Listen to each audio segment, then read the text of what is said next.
Hello everybody, the MPV has a serious image problem, doesn't it? Picture the stereotypical MPV driver, and you'll likely be thinking about a sleep-deprived parent with a glazed 1,000-yard stare on their face with a litter of rugrats hanging off of their grey, tattered clothes. Yes, indeed, the MPV is an undesirable lifestyle accessory, and this is likely why parents in their droves are flocking to dealerships to buy a large SUV or a crossover. They would sooner burden themselves with the monthly commitments of a PCP deal on a crossover than throw in the towel and buy an MPV. And this is why I think MPVs are disappearing. Volkswagen, Renault, they're no longer making MPVs. But there is one type of MPV which remains, our last hope, the van-based MPV. Today we are driving a true unicorn of a people carrier. You won't believe what engine this has got under the bonnet. But what was executive travel like back in the late 90s? And what will my little very important pickles think of this wonderful car? Come on, let's get into it. My name's Ben. Welcome to Dadcars.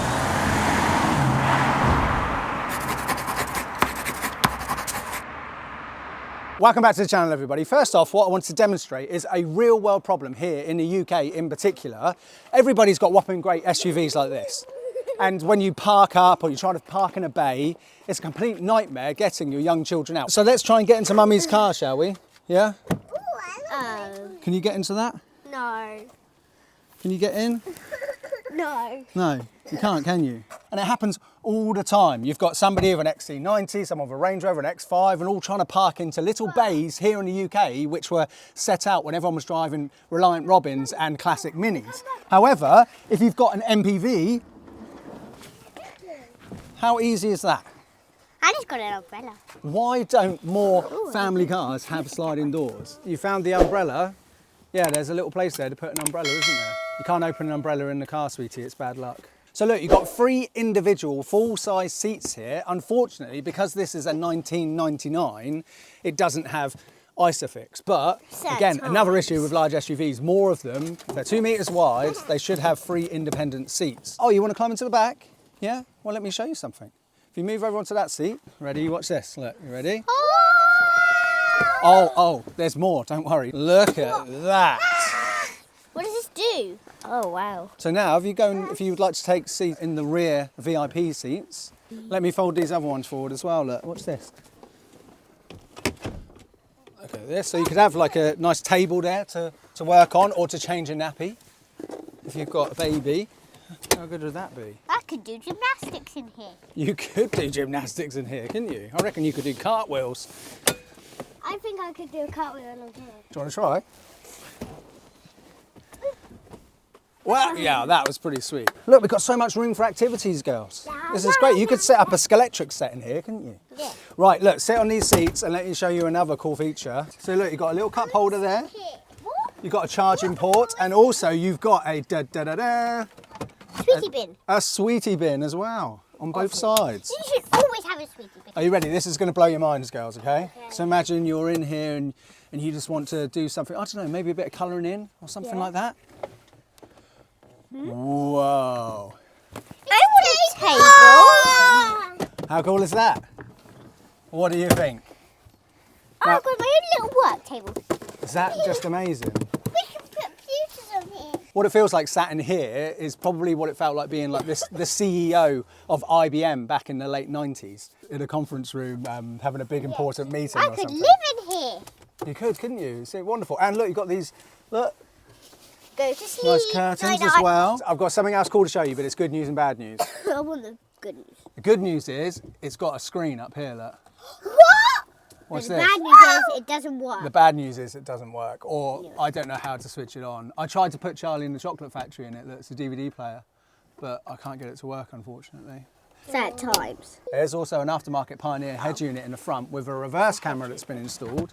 Yeah, you want to sit in the front seat? You can sit in the front seat. One overlooked downside, though, of MPVs with third row seating is the boot. So, I mean, this is a fantastic size. You could fit loads in there, double buggy over here, but the orientation of it, obviously. And as you open the boot, there's a risk that things might just sort of fall out, but yeah, that's a tremendous size. And look at this, look, it's even got a parcel shelf Right, now you girls need to go to school and Daddy's going to take this out for a drive and see what the VR6 is like.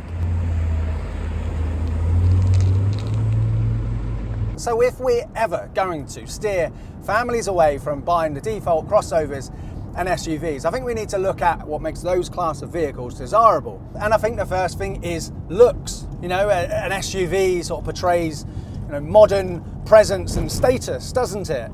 Whereas, like I said in the intro, the traditional MPV, like a Citroën Picasso, you know, just looking at that will lower your testosterone levels. They're not a desirable thing to own, are they? But the van-based MPV, in my opinion, is cool. You know, if you've got a transporter with that all-important VW badge. In the van world, having a VW badge on the front is like having a Ferrari badge. And I think the same can be said about the V-Class. You know, look at these across all generations. The modern V-Class is a very cool and luxurious looking thing. So I don't think with the van-based MPV, it's an image problem. SUVs also give you an elevated seating position and better visibility. My wife has said herself that she does much prefer to be up high in an SUV than down low when she's driving around with the children, which obviously you get with a van-based MPV as well. My seating position here is absolutely tremendous and visibility is significantly better than any crossover. But SUVs and crossovers almost universally fail to deliver the practicality that you would expect from them. However, obviously, like we've seen with this, practicality is off the charts. But the one area where the sports utility vehicle undeniably beats MPVs like this is in engine options. Modern SUVs give you every engine option you could possibly want, right the way up to a fire-breathing supercar V8. Whereas I recently featured a £100,000 transporter van, which just had a 4-cylinder turbocharged diesel in it. However, uniquely, this V-Class I'm driving right now has a very unique engine. It's got a 2.8 litre naturally aspirated 6-cylinder petrol. It's got a VR6. It's got the same engine as you would get in the Mark III Golf VR6 of the time. And we had one of those on this channel last year, and I've got a massive soft spot for the Mark III Golf VR6. It produces 174 horsepower, 239 newton meters of torque, and it's front wheel drive. And that engine is paired with this 4-speed automatic, which I'll come on to a little later on.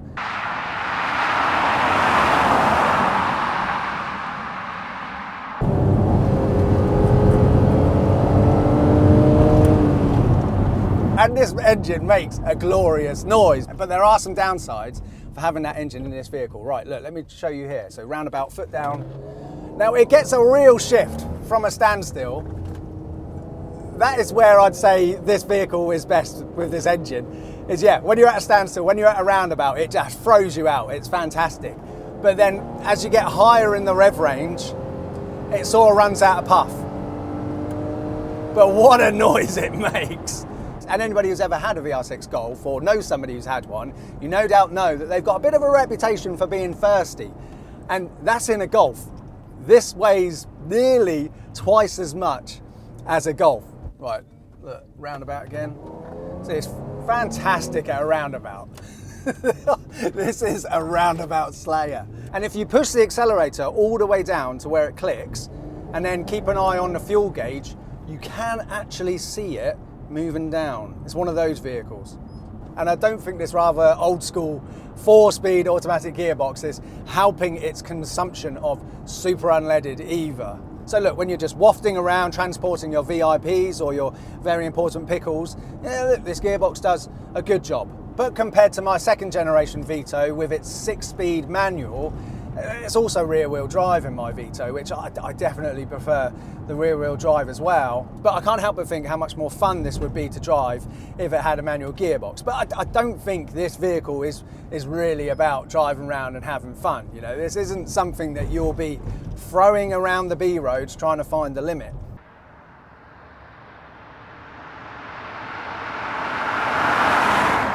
Now, I said as well at the start about this being a unicorn. Anybody who knows anything about Vitos knows that they are like snowmen. They are like sandcastles. They are wonderful, wonderful things, but they are only temporary. It's only a matter of time before nature reclaims it to the earth. Yes, I'm of course talking about rust. Right, let's see what the turning circle's like. Hang on. Now that turning circle is not bad. I can hear those Brabus wheels rubbing against the wheel arches though.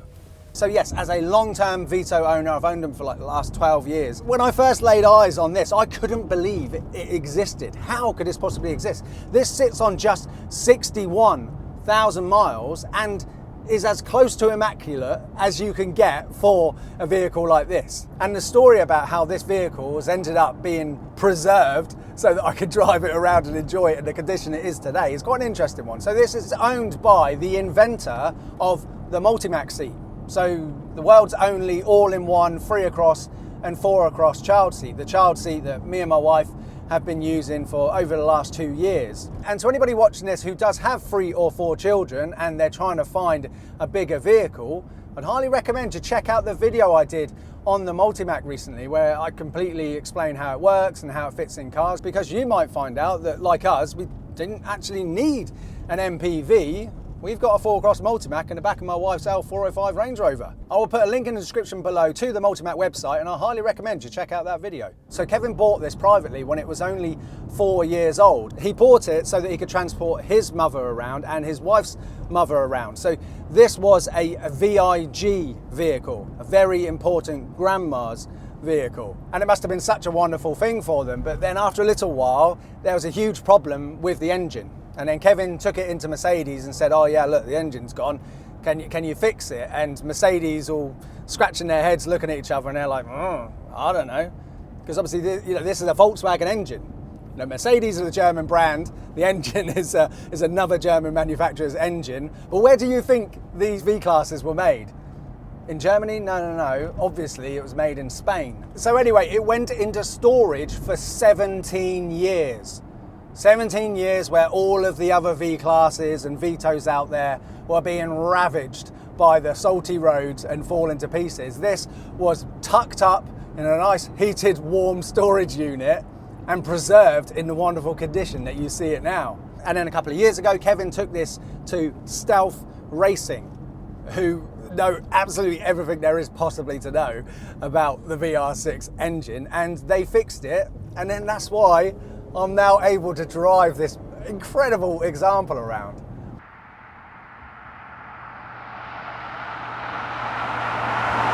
So what do I think then of the Mercedes V280? Well, as subscribers know, I'm a massive sucker for a Vito, so I absolutely love this. If I'm looking at this as a possible primary family car in 2024, well, no, look, it's not a practical thing to use. It feels every bit of its age, and whilst having that VR6 under the bonnet makes this a really unique vehicle, because you just don't get interesting engines. Even if you spend over £100,000 on a transporter, you don't get an interesting engine. But real world practicality of this engine in a 2-ton vehicle, particularly with this 4-speed automatic gearbox, it doesn't work that well. But as a car enthusiast thing, for somebody like me who's got a litter of children, absolutely loves Vitos, I adore this thing. I think it's just absolutely wonderful. Look, coming up to roundabout again.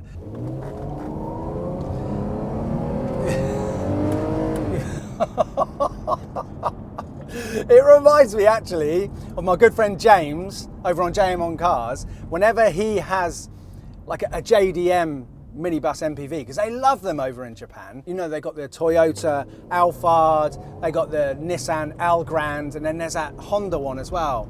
What is it? I can't remember what it's called. What's the Honda one called? Let me know in the comments below. But James has also often made the observation, when he's driving a V6 MPV, that can make a nice noise, but it doesn't really go anywhere fast. And that's definitely the same here with this V280. But I would really love to make a series of videos which is about trying to make the MPV great again. This is a bit too old for me to make a real case for people out there looking to buy one. You won't be able to find one anyway. I think on how many left, there's only like 34 left. But if anyone watching has any of the JDM MPVs and they'd like to see it on the channel, please reach out, send me an email, send me a DM on Instagram. I would love to get more on the channel. And so make sure you subscribe to the channel if you'd like to see those videos in the future. If you just can't wait, I'd recommend you head over to my friend JM on Cars channel, because he's done so many incredible road testing reviews on JDM MPVs. He is the YouTube road testing GOAT.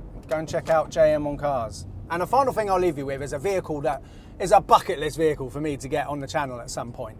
It's a Mercedes Benz V-Class, but a Zenzati one. So these, they call them the jet class, because for rear occupants, it's basically like being in a private jet. It's incredible, but they cost around £200,000. I would love to get one of those on the channel. But my thought is that when my children have outgrown the Multimac, outgrown child seats, and they're teenagers, that'll be in about 10 years time. So a Zenzati jet class will be like 10 years depreciated by then. So maybe I could actually afford to buy one. And imagine that. That has got to be like the coolest primary family vehicle to have with 4 teenagers. They would just love it. They'd just feel like VIPs, wouldn't they, in the back of that? Thank you all so much for watching. Remember, if you've got 3 or 4 children and you didn't know about the Multimac, I highly recommend you check this video out and find out all about it, how it works and how it fits into a car. Don't forget to subscribe, and I'll see you on the next one. Bye-bye.